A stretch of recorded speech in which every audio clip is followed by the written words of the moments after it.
स्वागत है आपका हमारे चैनल एक कहानी सुनो में। अगर आपको हमारे भारत के संस्कृति और पौराणिक कथाएं अच्छी लगती है तो कृपया हमारे चैनल को सपोर्ट करें, लाइक, शेयर और सब्सक्राइब करें। तो आइए आरंभ करते हैं। हे प्रभु, जो लोग कार्तिक स्नान करते हैं, कार्तिक की कहानी सुनते हैं, उनकी सभी मनोकामना पूरी करना, सबके घर में लक्ष्मी का आगमन हो, इसी प्रार्थना के साथ कहानी शुरू करते हैं। एक बूढ़ी माँ अपने 2 बेटों के साथ एक छोटे से गांव में रहती थी। बूढ़ी माँ हमेशा पूजा पाठ भजन कीर्तन में मगन रहती थी। उस गांव के सभी लोग बूढ़ी माँ का बड़ा आदर और सम्मान करते थे। बूढ़ी माँ हर साल कार्तिक के महीने में कार्तिक स्नान किया करती थी। जब उसके दोनों बेटे छोटे थे, बूढ़ी माँ के पति का देहांत हो गया था। वो अकेली ही बहुत ही मेहनत मजदूरी करके अपने दोनों बेटों का पालन पोषण किया था। समय बीतता गया। अब उसके दोनों बेटे धीरे धीरे बड़े हो गए। बड़ा बेटा शादी के लायक हो गया। बूढ़ी माँ ने उसके लायक लड़की देखकर उसकी शादी कर दी। अब बूढ़ी माँ के घर में बहू आ गई। बहू भी बड़ी सुंदर, सुशील और संस्कारी थी। उसने आते ही सारे घर की जिम्मेदारी उठा ली थी और अपनी सासू माँ की खूब सेवा किया करती थी। जब माँ कार्तिक स्नान किया करती थी तो उसके बेटे पूजा पाठ की सारी सामग्री लाकर माँ को दिया करते थे। बड़ा बेटा तो तालाब के अंदर जाकर कमल का फूल भी तोड़कर लाता था। ये उसका नियम था ताकि बूढ़ी माँ माता लक्ष्मी और विष्णु जी को आसन दे सके। बूढ़ी माँ का रिश्ता बहू के साथ बिल्कुल माँ बेटी जैसा था। बूढ़ी माँ भी हमेशा अपनी बहू को काम में मदद किया करती थी। लेकिन जब कार्तिक का महीना आता था तो बहू कहती थी, माँ जी, अब आप कार्तिक स्नान कीजिए और अपना पूजा पाठ कीजिए। आपको किसी भी काम में हाथ लगाने की कोई जरूरत नहीं है। घर का सारा काम मैं कर लिया करूंगी। बूढ़ी माँ तो ऐसी बहू पाकर धन्य हो गई थी। बूढ़ी माँ हमेशा सोचती थी, जैसी मेरी बड़ी बहू है, बिल्कुल ऐसे ही अगर मेरी छोटी बहू आ जाए तो जीवन संवर जाए। अब धीरे धीरे छोटा बेटा भी शादी के लायक हो गया। बूढ़ी माँ ने अपने छोटे बेटे के लिए भी एक सुंदर सी लड़की देखी और उसका विवाह भी कर दिया। लेकिन कहते हैं ना कि गुण तो माथे पर लिखे हुए नहीं होते हैं कि किसी भी व्यक्ति के अंदर क्या संस्कार होंगे। व्यक्ति तो बस रंग रूप देख सकता है, बाहरी सुंदरता देख सकता है, अंदर का स्वभाव तो नहीं देख सकता। अब ये लड़की देखने में बड़ी सुंदर थी, लड़के के लायक भी थी, तो बूढ़ी माँ ने तुरंत शादी के लिए हाँ कर दी। छोटे बेटे की शादी हो गई, बहू घर आ गई। शादी के कुछ समय बीतने के बाद पता चला कि बड़ी बहू तो बहुत ही संस्कारी थी, लेकिन जो छोटी बहू आई है वो थोड़ी नकचड़ी और घमंडी थी। वो तो अपनी सासू माँ और जेठानी के बिल्कुल आदर नहीं करती थी, हमेशा बस उखड़ी उखड़ी रहती थी और अपने पति के कान भरती रहती थी। लेकिन छोटा बेटा वो अपनी माँ को बहुत मानता था और वो अपनी बीवी की बातों को ज्यादा तवज्जो नहीं देता था। अब दोनों बहुएं घर का काम करने लगी। बड़ी बहू ने सासू माँ से कह दिया कि माँ जी, आप अपना पूजा पाठ कीजिए, अब हम दोनों बहुएं सारी जिम्मेदारी आराम से निभा सकते हैं। बड़ी बहू ने तो खेतीबाड़ी और गौशाला का काम संभाल लिया। जब बड़ी बहू अपने काम के लिए निकल जाती थी तो छोटी बहू को घर का सारा काम करना पड़ता था, तो हमेशा चिढ़ती रहती थी, बड़बड़ाती रहती थी और सासू माँ को तो सुनाती रहती थी। उसे तो सासू माँ का पूजा पाठ करना बिल्कुल पसंद नहीं था। अब सासू माँ तो फिर भी बहू के साथ काम में लगी रहती थी कि चलो घर में शांति बनी रहे। लेकिन अब कार्तिक का महीना आ गया था। सासू माँ को फिर से कार्तिक स्नान करना था, क्योंकि उन्होंने नियम बना रखा था कि वह कार्तिक मास में कोई काम नहीं करती थी, ना कि किसी के झूठे बर्तन साफ करती, और वैसे भी उम्र की वजह से वो ज्यादा काम नहीं कर पाती थी, बस छोटे मोटे काम कर दिया करती थी। अब छोटी बहू हमेशा सासू माँ से लड़ती रहती थी कि ये क्या, सारा दिन पूजा पाठ का ढोंग करती है काम से बचने के लिए, कोई काम नहीं करती है, बस खर्चा बढ़ाती रहती है। हमारे पति कमा कर लाते हैं और ये पूजा पाठ के नाम पर सारा पैसा उड़ाती रहती है। बेचारी बूढ़ी माँ चुप रह जाती और जो बड़ी बहू थी वो कहती थी अपनी छोटी देवरानी से कि एक काम कर, तुझे जो काम करना है वो कर ले, अगर तुझसे भी नहीं होता है तो मैं सारा काम कर लिया करूंगी, लेकिन माँ जी को कुछ भी कहने की कोई जरूरत नहीं है।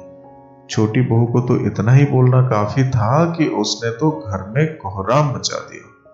अब उसका पति जब शाम को घर आया तो वो अपने पति के कान भरने लगी। अब उसका पति भी उसकी हाँ में हाँ मिलाने लगा, क्योंकि वो भी अपनी पत्नी पर विश्वास करता था। वो तो ये सोचता था जो मेरी पत्नी कहती है वो सही है, क्योंकि जेठानी और सासू माँ की तो ज्यादा बनती थी, इसीलिए वो सोचता था शायद ये लोग मेरी पत्नी से ज्यादा काम कराते हैं और इसे दुखी भी रखते हैं, इसलिए इसके लिए भला बुरा कहते हैं। लेकिन सासू माँ चाहती थी कि परिवार बनकर रहे, एक होकर रहे, मिलजुल कर रहे, और जितना इकट्ठा रहेंगे उतना माँ बाप के लिए तो खुशी की बात होती है, क्योंकि बुढ़िया माँ ने तो उन्हें बड़ी मेहनत और बड़े लाड़ प्यार से पाला था। लेकिन कौन माँ बाप चाहता है कि उसके बच्चे अलग हों। अब बात यहाँ तक पहुँच गई थी कि छोटी बहू ने ठान लिया था कि उसे तो घर का बंटवारा चाहिए, वो तो अलग ही रहेगी। अब पंचायत बुलाई गई, गांव के पंच इकट्ठे हुए, दोनों भाइयों का बंटवारा शुरू हो गया। क्योंकि कार्तिक का महीना चल रहा था और बड़ा भाई थोड़ा गरीब भी था, वह बहुत ही कम कमाता था, खेत बाड़ी का काम करता था, और छोटे बेटे की अच्छी खासी कमाई थी। इसीलिए छोटी बहू को बहुत ज्यादा घमंड था कि वो अलग रहेगी तो अच्छे से रहेगी। उसको लगता था कि इकट्ठे रहने में तो उसका पति को खर्चा ज्यादा करना पड़ता है, और वो कहने लगी, देखो तुम्हारी माँ पूजा पाठ के नाम पर कितना खर्चा करती है, महीने में 5-5 किलो घी जला देती है, कभी दीपक के नाम पर तो कभी जोत जलाने के नाम पर। ये कहाँ की अक्लमंदी है, ये तो पैसे को पानी की तरह बहा देती है। तुम कैसे कैसे कमा कर लाते हो, और एक बुढ़िया है कि पूछो मत, चाहे कुछ भी कर लो पर मुझे तो बंटवारा चाहिए, मैं तो अलग ही रहूंगी, इस घर में कभी इनके साथ नहीं रहूंगी। तब उसके पति ने भी बोल दिया था कि तुम सही कह रही हो। अब घर का बंटवारा होने लगा, घर के एक एक सामान का बंटवारा हुआ, यहां तक के सुई तक भी। साथियों, अब रह गई सासू माँ, बेचारी बुढ़िया, अब उसको कौन रखे। छोटी बहू ने तो साफ साफ मना कर दिया कि देखो जी, मेरे बच्चे छोटे हैं, मैं अपने बच्चों को संभालूंगी या इस बुढ़िया को संभालूंगी। देखो मेरा अपना खर्चा बहुत है, कहां से मैं बुढ़िया का खर्चा उठाऊंगी, और अब मुझे अपने बच्चों को भी पालना है, मैं तो इस बुढ़िया को अपने साथ नहीं रख सकती। जब छोटी बहू ने मना कर दिया तो बूढ़ी माँ की बड़ी बहू जो थोड़ी गरीब थी वो आगे आई और बोली, ठीक है, माँ जी को मैं रखूंगी और उनकी जो भी जरूरतें होंगी उन्हें मैं पूरा करने की कोशिश करूंगी। अब बंटवारा हो गया था और बूढ़ी माँ अपने बड़े बेटे और बहू के साथ रहने लगी। अब बड़ी बहू घर का पूरा काम करती, अपनी सासू माँ की खूब सेवा करती, उसे कोई काम नहीं करने देती थी। अब फिर से कार्तिक का महीना आया।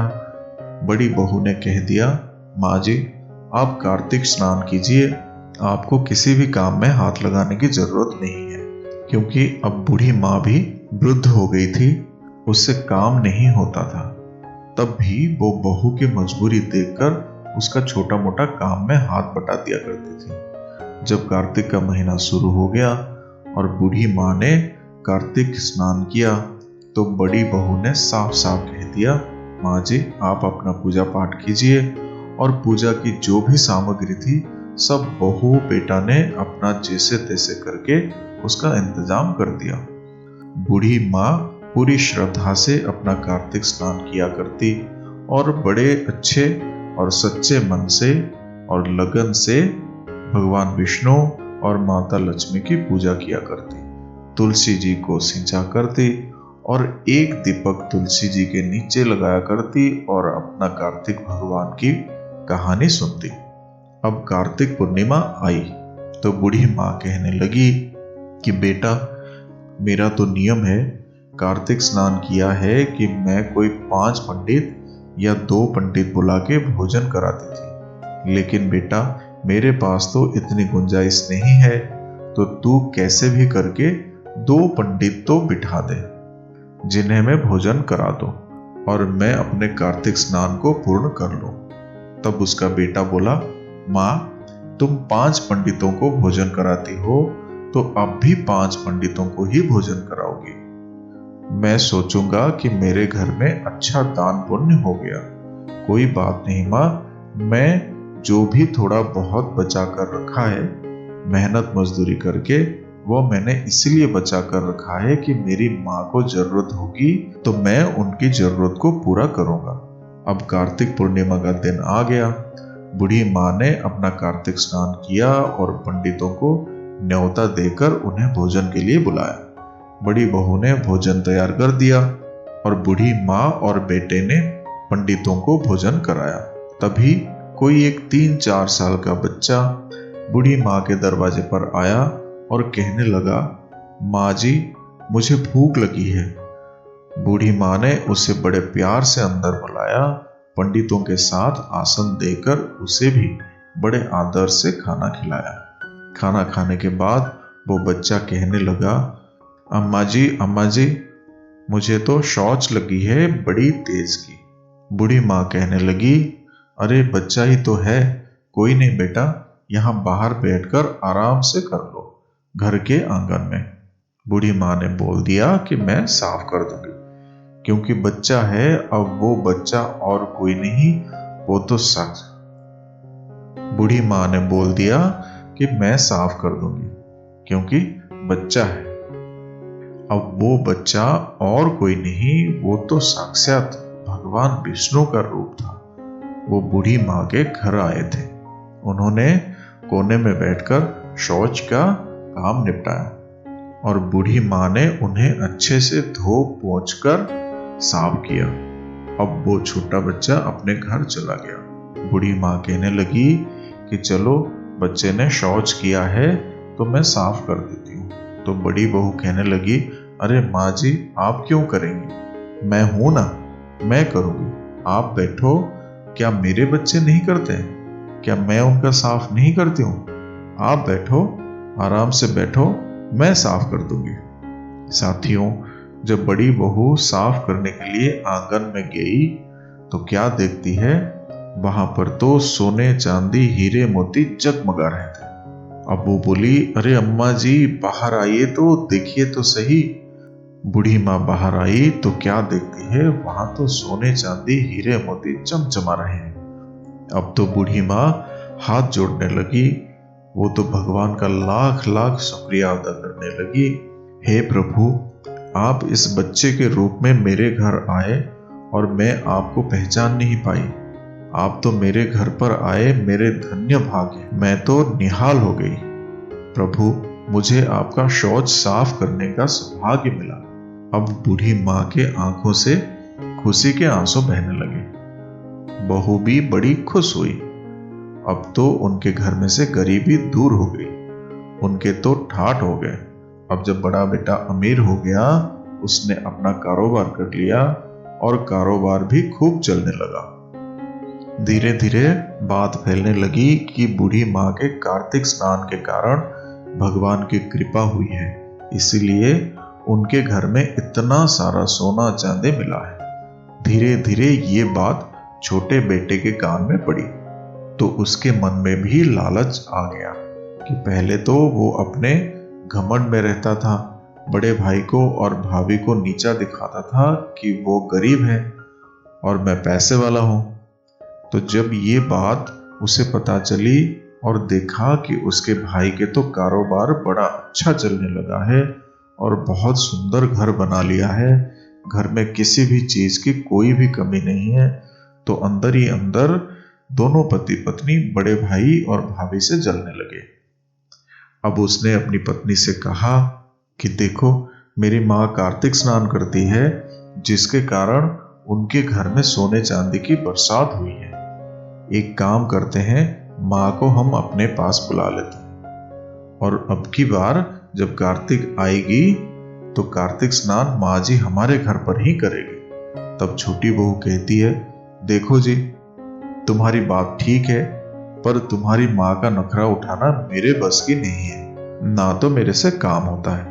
अगर आप उन्हें लेकर आओगे तो उन्हें अपना काम खुद ही करना होगा और ना ही मैं कोई खर्चा करने दूंगी। जब उसके पति ने उसे बताया कि माँ के कार्तिक स्नान करने से उनके घर में सोना चांदी मिला है, तो बहू को भी लालच आ गया, लेकिन वो मन से कभी भी सास को पसंद नहीं करती थी।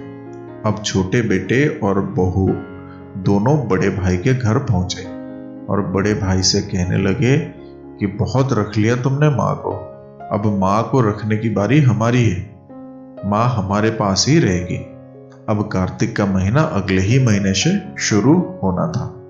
तो बड़ा भाई कहने लगा, अरे भैया, जैसे मेरी माँ वैसे तुम्हारी भी माँ है, कोई बात नहीं, कुछ दिन तुम भी सेवा कर लो। अब छोटा भाई और बहू बूढ़ी माँ को लेकर अपने घर आ गए। अब बेचारी बूढ़ी माँ छोटे बेटे के घर आ गई, क्योंकि माँ की ममता तो ऐसी ही होती है, चाहे बच्चे कितना भी बुरा कर ले, वो जल्दी ही उसे भूल जाती है और उनको अपने प्यार से माफ कर देती है। अब बूढ़ी माँ ने सोचा, शायद मेरे बेटे और बहू को अकल आ गई है, इसलिए उन्हें अपनी गलती का एहसास हो गया है और वो मुझे लेकर आ गए हैं। और वैसे भी अपने पोते और पोती से मिलने के लिए बूढ़ी माँ बेचैन थी, इसलिए बूढ़ी माँ अब छोटी बहू के घर आ गई। छोटी बहू दिन निकलने से पहले ही कहती थी कि ए बुढ़िया, उठ जा और अपना कार्तिक स्नान कर ले, और देख, मेरे पास महीने के लिए 5-5 किलो तेल नहीं है, ना ही मेरे पास घी है जो दीपक जलाओगी। एक रुई लेती, उसे घी में डुबाकर दे देती कि इसी का दीपक जला लो, और घी नहीं मिलेगा। छोटी बहू जैसे कहती, बूढ़ी माँ बेचारी चुपचाप वैसे ही कर लेती। अब बूढ़ी माँ कहने लगी, कार्तिक का महीना शुरू हो गया है, तो मैं किसी के ना तो झूठे बर्तन मांजूंगी और ना ही कोई काम करूंगी। तो छोटी बहू कहने लगी, अरे और क्या, तुम बैठी बैठी खाओगी, कोई काम नहीं करोगी? देखते नहीं हो मेरे पास कितना काम है, बच्चे हैं और ऊपर से तुम्हारा भी काम मुझे करना पड़ेगा। अभी तो तुम्हारे हाथ पैर चल रहे हैं, कम से कम तुम मेरी थोड़ी मदद तो कर सकती हो। बूढ़ी माँ ने सोचा कि अगर बहू की बात बेटा सुनेगा तो घर में खामखा लड़ाई झगड़े होंगे, इसलिए वो चुपचाप बेचारी काम करने लगती।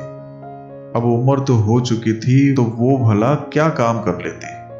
अब बहू देखती कि खाना बनाना है तो सब्जी पकड़ा देती थी, ले बुढ़िया सब्जी काट दे, ले बुढ़िया बर्तन मांज दे।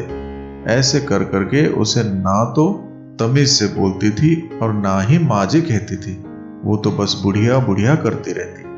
बेचारी बूढ़ी माँ अपने बेटे की खुशियों के लिए चुपचाप रहती थी, किसी से कुछ भी नहीं कहती थी। लेकिन बूढ़ी माँ अनजान थी कि बेटा और बहू उसे कोई सेवा करने के लिए या प्यार से नहीं लाए हैं, वो तो सिर्फ अपना मतलब सिद्ध करने के लिए लेके आए हैं। अब धीरे धीरे कार्तिक का महीना चलने लगा। बूढ़ी माँ स्नान करती, वो दीपक के लिए घी भी नहीं देती। अब बूढ़ी माँ बेटा से बोली कि बेटा, हर कार्तिक में मैं नियम के हिसाब से एक कमल के फूल का आसन लगाती हूँ, मुझे एक कमल का फूल ला दिया कर, ताकि विष्णु भगवान और माता लक्ष्मी उसमें पधार सके। बेटा कह देता, माँ जी, मुझे इन फालतू कामों के लिए फुर्सत नहीं है, मुझे काम पे जाना है और देर रात को मैं लौट कर आता हूँ अगर मैं आपके इन कामों में लग जाऊंगा तो मैं अपना काम कैसे करूंगा? कैसे मेरे बच्चों का गुजारा होगा? बूढ़ी माँ बेचारी मन मार कर रह जाती। कोई नहीं, वो अपना ऐसे ही पूजा पाठ करती थी, भगवान को याद करती थी।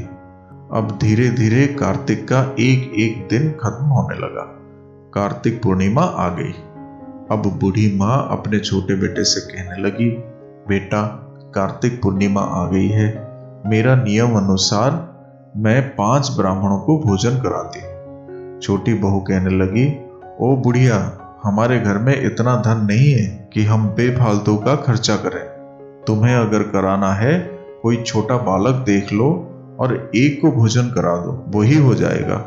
5 खाए या 1 खाए, नियम ही तो कराना है ना, तो अपने आप ही पूरा करो। अब वो कहने लगी, बेटी, कम से कम 5 ब्राह्मण तो हो। वो बोली, ना जी, हमारे बस की नहीं है। आपको अगर कराना है तो अपने आप करो, हमारे पास पैसा नहीं है।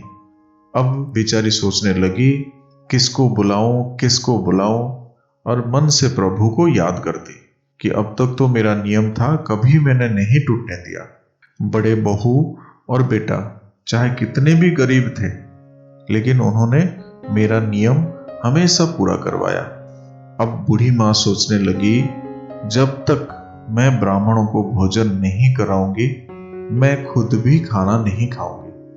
अब बेचारी को दोपहर हो गई। सुबह से ना तो बेटा ब्राह्मण लाया और ना ही बूढ़ी माँ खाना खाया। तब छोटी बहू जाकर बूढ़ी माँ से झूठ मूठ का बोल देती है कि आपका बेटा ब्राह्मण को लेने के लिए बाहर गए हुए हैं। तो बूढ़ी माँ सोचने लगी, शायद बेटा बुलाने के लिए ब्राह्मणों को गया होगा। लेकिन बेटा आकर कहने लगा, माँ जी, अब समय निकल गया, कोई भी ब्राह्मण मुझे नहीं मिला। बूढ़ी माँ बेचारी आंखों में आंसू लेकर प्रभु को याद करने लगी। तभी 4-5 साल का एक लड़का दरवाजे से बोला, माँ जी, मुझे भूख लगी है। बूढ़ी माँ ने उसे बुला लिया और बड़े प्यार से उसको बिठाया। फिर बड़े खुशी से उसे भोजन कराने लगी और बहू से कहने लगी कि बहू, जरा अच्छे से थाली लगा दे और अच्छे अच्छे पकवान बना दे। बहू कहने लगी, अरे बुढ़िया, क्या फालतू का समझ रखा है, ये 2 रोटी ले ले और चटनी के साथ इसको दे दे। बेचारी बूढ़ी माँ आंखों में आंसू भरकर उस बच्चे को चटनी और सूखी रोटी खिलाने लगी। लेकिन करती भी क्या करती, मजबूर थी। अब बच्चे ने रोटी खाई बड़े प्यार से और बोला, माँ जी, अब मुझे शौच करना है। बूढ़ी माँ बोली, बेटा, पूरा आंगन है, जहां मर्जी तेरा कर ले, मैं साफ कर दूंगी। भला इतना छोटा बच्चा है, कहां जाएगा? ये सुनकर छोटी बहू नाक मुंह सिकुड़ने लगी।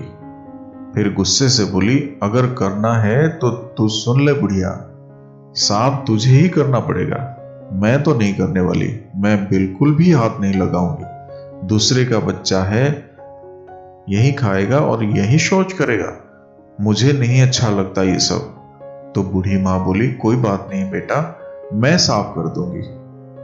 बहू बोली, हाँ हाँ ठीक है, तुझे ही करना होगा। जब उसने शौच करने के लिए उस बच्चे को बिठा दिया, तो छोटे बेटे ने ये सुन रखा था कि ऐसे ही छोटा बच्चा कार्तिक के दिन बड़े भैया के घर पर आया था, जब हीरे मोती सोने चांदी चमक रहे थे। ये बात छोटे बेटे को याद आ गई और उसने अपनी पत्नी को बताया, अरे भाग्यवान, क्या करती हो? पता है, ऐसे ही छोटा सा बच्चा बड़े भैया के यहाँ आया था कार्तिक पूर्णिमा को, जब माँ का कार्तिक स्नान पूरा हुआ था, और तुम हो कि उसे उल्टा सीधा सुना रही हो।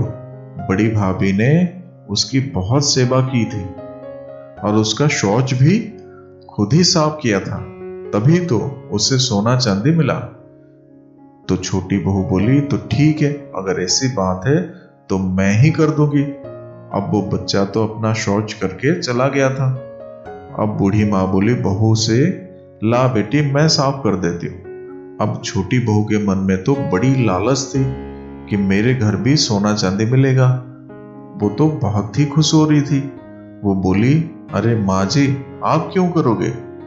अब तक तो वो बुढ़िया बुढ़िया कहती थी, लेकिन अब माँ जी पर आ गई थी। अरे माँ जी, आप बैठिए, मैं कर दूंगी। मेरे क्या बच्चे नहीं है? मैं साफ नहीं करती हूँ क्या? मैं भी तो करती हूँ अपने बच्चों के।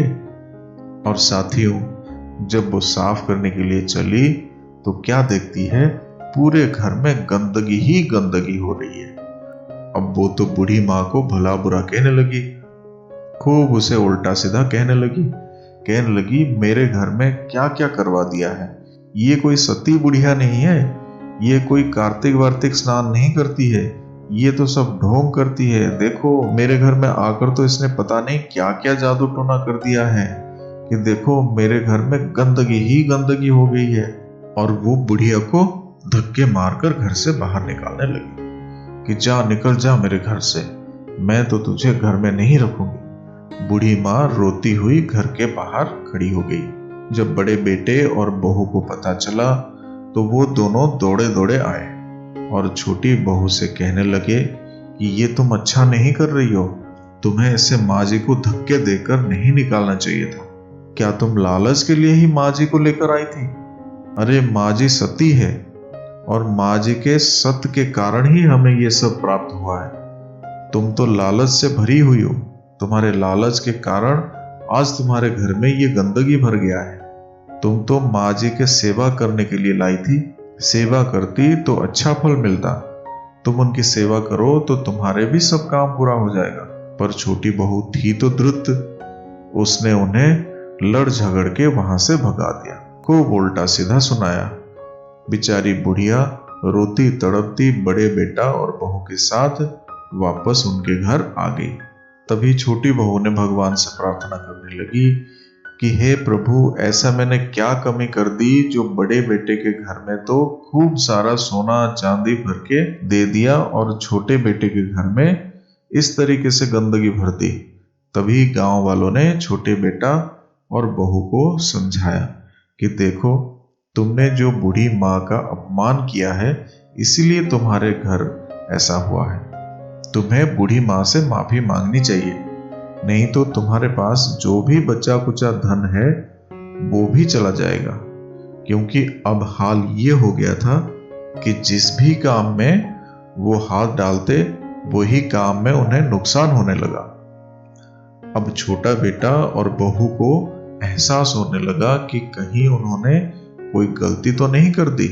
उन्होंने बूढ़ी माँ का बहुत अपमान किया, कहीं भगवान उनसे नाराज हो गए हैं क्या?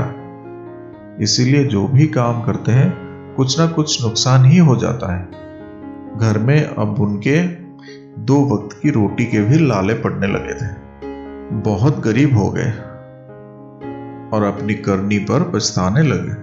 लेकिन जाए तो बड़े भाई के घर कैसे जाए, कौन सा मुंह लेकर जाए?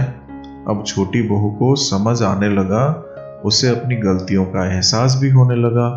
क्योंकि जब मुसीबत पड़ती है तो इंसान चारों तरफ से गिर जाता है, तभी उसे अपनी गलतियों का एहसास भी होता है। अब वे दोनों पति पत्नी सलाह मशवरा करके बड़े भाई भाभी के घर गए और अपनी माँ के पैरों में गिरकर माफी मांगने लगे। माँ, हमें माफ कर दे, हमने तुम्हारे साथ बहुत गलत किया। हमने लालच के बल तुम्हें घर ले गए, फिर भी हमने तुम्हारी सेवा नहीं की, तुम्हें बहुत बुरा भला कहा, तुम्हारे साथ बहुत गलत किया, तुम्हारा दिल दुखाया। अब माँ तो माँ होती है, थोड़े से प्यार से ही पिघल जाती है। माँ ने अपने बेटा और बहू को अपने सीने से लगा लिया, बोली, कोई बात नहीं बेटा, तू तो बेटा है मेरा। कौन माँ बाप चाहेगा, चाहे बेटा कितना भी नालायक हो, लेकिन बेटा की तरक्की ना हो। बेटा अगर परेशान हो तो माँ बाप को सबसे ज्यादा दुख होता है। यही बूढ़ी माँ का हाल था। अब दोनों पति पत्नी ने अपने बड़े भाई और भाभी से भी माफी मांगी और कहने लगे कि हम लालच में आ गए थे, हमने बहुत बुरा किया, तुम्हारे साथ भी कोई अच्छा सलूक नहीं किया, हमें हमारे कर्मों की ही मिल रही है। अब वो बड़े प्यार से सासू माँ को अपने घर ले आए, क्योंकि अब फिर कार्तिक का महीना आने वाला था। अब छोटी बहू अपनी सास की बहुत सेवा करती, उसे बिल्कुल भी किसी चीज से हाथ नहीं लगाने देती थी। खूब मन से उसे नहला धुला के उसके कपड़े धोती, उसके बाल बांधती, उसकी पूजा का सारा सामान रखती। और फिर धीरे धीरे कार्तिक महीना पूरा होने लगा। बेटा भी तालाब में जाता और उसके लिए कमल का फूल लाता, और बूढ़ी माँ अपनी कार्तिक की पूजा करती, भगवान विष्णु और माता लक्ष्मी का आसन लगाती। और जब धीरे धीरे कार्तिक का महीना समाप्त होने को आया तो बूढ़ी माँ कहने लगी, बेटा मुझे पंडित भोजन करवाना है। लेकिन बूढ़ी माँ के कहने से पहले ही छोटा बेटा 5 पंडितों को न्योता दे आया। पंडितों को अच्छी तरह से खाना खिलाया, स्वादिष्ट भोजन कराया, और फिर जब पंडित जी जाने लगे विदा होकर उन्हें दक्षिणा भी दी। तो तभी छोटा सा बालक फिर आया और बोला, माँ जी मुझे भूख लगी है, खाना खिला दो। बूढ़ी माँ ने उसके लिए थाली लगाई। इस बार बहू ने बड़े अच्छे से खीर पूरी सब्जी अच्छे से थाली लगाई और बच्चे को बड़े प्यार से खिलाया। बच्चा बोला, माँ मुझे शौच करना है। तो बूढ़ी माँ बोली, बेटा आंगन में कहीं भी कर ले। अब जब बूढ़ी माँ धोने चली तो छोटी बहू कहने लगी, अरे माँ जी रुकिए, आप क्यों करेंगी, ये सब तो मैं करूंगी। बूढ़ी माँ आराम से बैठ गई और बहू ने उस बच्चे को अच्छे से धो दिया तो बच्चा हंसता हुआ चला गया। उसके बाद बहू जब साफ करने चली, बूढ़ी माँ बोली, ला बेटी मैं कर दूं। तो बहू बोली, नहीं नहीं माँ जी आप क्यों करेंगी, मैं करूंगी। अब जब बहू आंगन में जाती है शौच को साफ करने के लिए तो क्या देखती है कि सोने चांदी हीरे मोती के ढेर लग रहे हैं। छोटी बहू बड़ी खुश हो गई। अब तो छोटी बहू के घर में भी सोना चांदी हीरे मोती भर गए थे, क्योंकि उसे भी अपनी गलतियों का एहसास हो गया था और अपनी गलतियों से बहुत कुछ सीखा था। अब वो अपने सासू माँ की बहुत सेवा करने लगी। अब दोनों बेटे अपनी माँ की सेवा करने लगे और कभी छोटे बेटे के पास तो कभी बड़े बेटे के पास बूढ़ी माँ रहने लगी। अब छोटी बहू बहुत सुधर गई है, अपनी गलतियों से सबक लिया, इसीलिए उसके घर में सुख समृद्धि देर से ही सही लेकिन आई। साथियों, विष्णु भगवान जैसे बूढ़ी माँ के बड़े बेटे पर कृपा करी, उसके घर पर आए, हम आशा करते हैं ऐसे सबको कृपा करना और सबके घर आना, और हर एक व्यक्ति जो इस कहानी को सुन रहे हैं सबकी मनोकामना पूरी करना, सबकी दरिद्रता दूर करना, सबके घर में सुख और समृद्धि देना। तो फिर मिलेंगे साथियों अगले वीडियो में। तब तक के लिए अपना ख्याल रखना और हमेशा हंसते मुस्कुराते हुए रहना।